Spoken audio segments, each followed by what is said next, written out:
Markdown is a lightweight markup language that powers the content of a Grav page. It's simple to understand, human readable, and is used in an ever-growing number of applications. In this video, we'll look at some of the most common Markdown examples and how you can use them to create brilliant, well-formatted pages for your website. Let's start by talking about headers.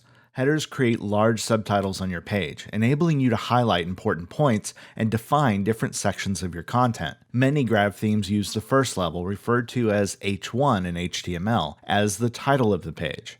So let's go over an example using a second level header as the top level of our page's content. A level 2 header can be created by simply adding two number signs, also referred to as pound and hash signs, and a single space before your heading text.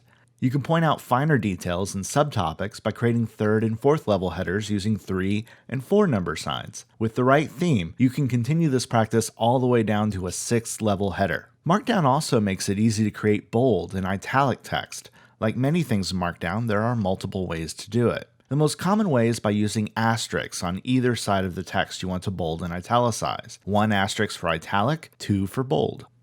Ordered, also called numbered list, and unordered list are a great way to break content down into steps and create a list of items that is easy to read. In Markdown, this is a simple process. Let's start with an unordered list.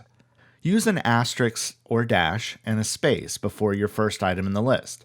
Then continue this on new lines for each additional item. You can also create sub-items by adding 2 or 4 spaces before the asterisk or dash on a new line. Ordered lists are done in much the same way, except instead of an asterisk, you'll use a number and a period.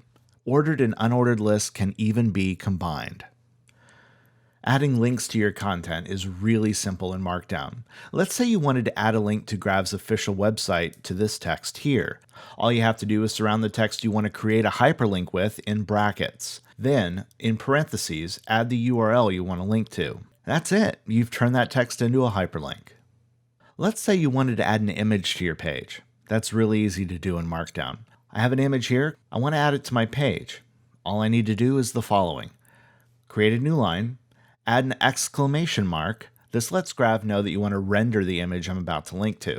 Then add brackets and place some descriptive text between them. Finally, a parenthesis containing the link to the image would be placed next. This can be a relative link or an external URL. Once you've done this, close the parentheses and check your work. These are just a handful of cool things you can do with Markdown and Grav.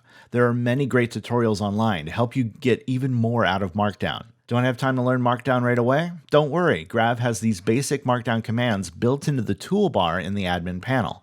Just give them a click and Grav will provide the syntax for you. It's just another way that Grav makes creating content for your website easier.